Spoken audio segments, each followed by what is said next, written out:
Boa noite, vou mostrar então aqui o esquema de ligação de um ventilador de teto, né? Tem aqui um ventilador de teto, só o motor, né?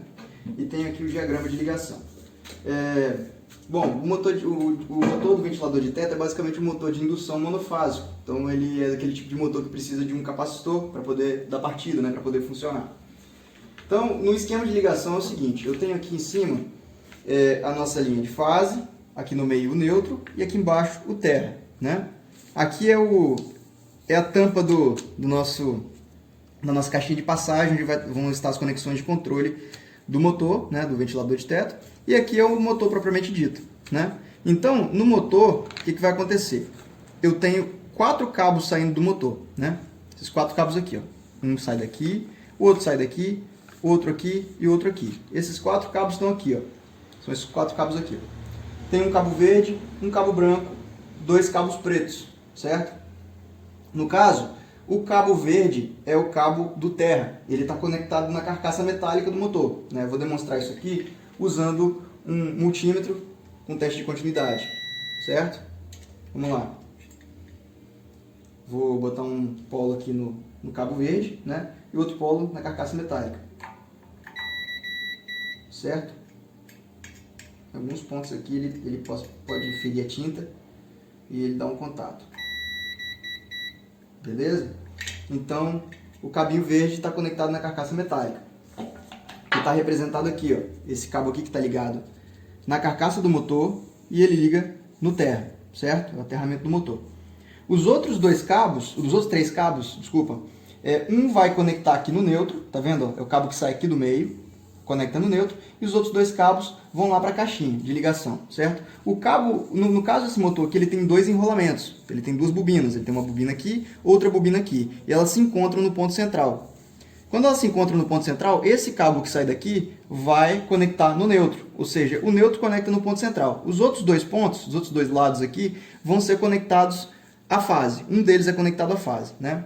E aqui, entre eles, eu conecto o capacitor, certo? Para poder dar a partida. Então, no caso, para demonstrar isso aqui, ó, eu tenho o cabo que vai conectado no neutro, que é o cabo central aqui, é o cabo branco, né? E os outros 2 cabos aqui, que são os pretos, eles são as pontas da bobina, certo? Então, vamos medir a resistência entre esse cabo preto e o cabo branco. Depois eu meço a resistência entre o outro cabo preto e o cabo branco, né? Para demonstrar aqui, vou botar ele aqui para medir resistência. Beleza? Vou colocar aqui um cabo preto e o outro lado no cabinho branco.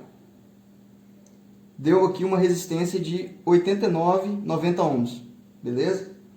Agora, no outro cabo preto para o cabo branco, 71,9, 72 ohms, beleza?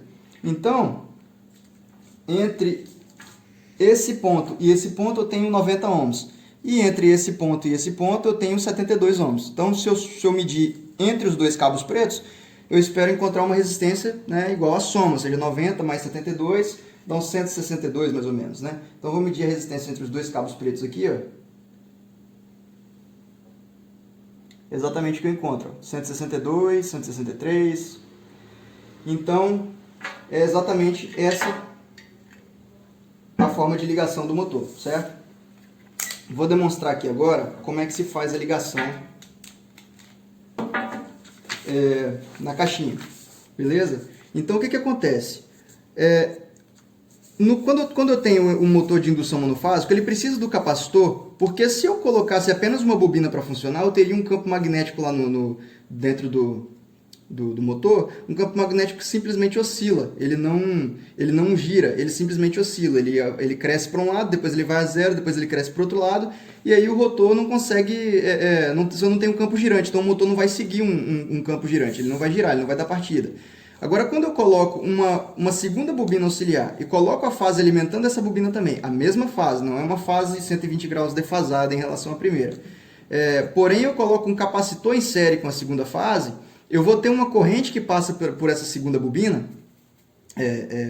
uma corrente que vai passar nessa segunda bobina, que vai primeiro passar pelo capacitor e depois pela bobina. E na primeira bobina ela passa só pela bobina, não passa pelo capacitor.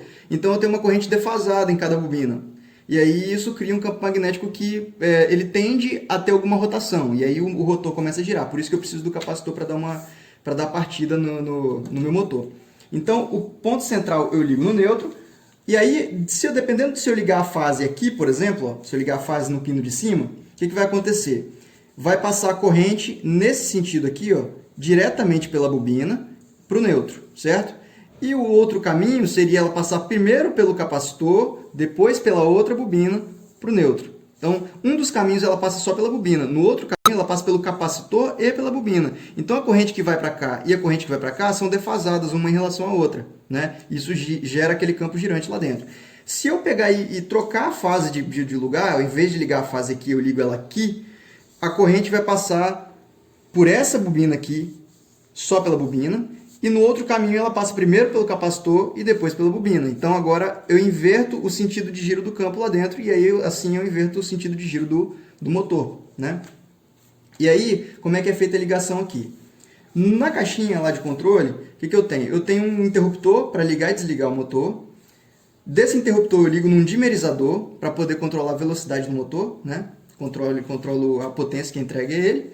E aqui, por último, eu tenho a seleção de sentido de giro, que eu vou controlar se ele vai funcionar como ventilador ou exaustor. Então, primeiro a fase vem para cá, no interruptor que seleciona se está ligado ou desligado, né? Em um dos lados aqui eu puxo e ligo a fase no dimerizador, né? Então, se eu botar ele, curto-circuitar esses dois pontos aqui, ele liga o dimerizador. Se eu ligar para o outro lado, ele desliga, não tem a fase seccionada, né? E aí o dimerizador tem um potenciômetro para poder controlar a tensão de saída aqui, né? E essa tensão de saída vai ser entregue aqui, de acordo com o dimerizador, nesse ponto central. E aí, de acordo com a posição desse interruptor aqui, ele vai selecionar se ele vai entregar a fase nesse ponto aqui, né? Ou se ele vai entregar a fase nesse outro ponto aqui. Dependendo de qual lado que ele aplica a fase, se é nesse ou se é nesse, o ventilador vai girar em um sentido ou no outro, funcionando como ventilador ou exaustor, certo? Então, a forma de funcionamento é basicamente essa aqui. Agora, vamos lá que eu vou mostrar na prática o negócio funcionando. Pode finalizar. Beleza, então aqui eu tenho o bocal aqui da caixa de passagem que conecta ao ventilador, né? O interruptor de cima é o liga e desliga do ventilador. O do meio é o exaustor. O interruptor de baixo é só o interruptor da lâmpada, né? Ele poderia não estar aqui para controlar o ventilador. E essa chavinha de correr aqui, ela corre para cima e para baixo, é um potenciômetro deslizante, né? Ele é simplesmente um potenciômetro. E aí aqui dá para ver que no primeiro interruptor chega uma fase no pino mais distante, né? E aí no pino do meio ele conecta aqui numa PCB, tem uma PCB aqui que é o nosso dimerizador. Dá até para ver ali o encapsulamento desse dimerizador. Provavelmente é um triac que tem aqui, dá para ver um resistor, o potenciômetro de correia aqui e tem um triac aqui dentro. Esse triac é o que faz o controle do disparo, né? O ângulo de disparo basicamente ali. Então ali é a entrada do meu dimerizador. E aí aqui no meio é a saída do dimerizador, tá vendo? Ele sai o outro cabo ali do dimerizador e entra aqui nesse outro nesse outro interruptor, né? Ele entra no pino do meio do interruptor. E aí nos dois lados do interruptor, no pino de lá e no pino de cá, é o que vai conectar naqueles dois cabos pretos que vem do ventilador, né? Que ele vai selecionar o sentido de giro. Aqui embaixo é só o da lâmpada mesmo, né? Agora eu vou demonstrar aqui, o ventilador no momento tá ligado, tá desligado agora, né? E aí eu coloquei aqui um osciloscópio, ó, ligado, um pino não tá ligado aqui e o outro tá ligado na saída do nosso dimerizador. Um osciloscópiozinho portátil, tá aqui, ó. Certo? E aí eu vou mostrar o que acontece quando eu excursiono ali a saída do nosso dimerizador, né? Para ver como é que ele funciona. Então eu vou ligar aqui, ó. Liguei o ventilador. Aí, olha aqui a saída do nosso osciloscópio. Eu vejo o senoide, né? De 60 Hz. E aí, quando eu excursiono aqui o potenciômetro, olha o que acontece. certo?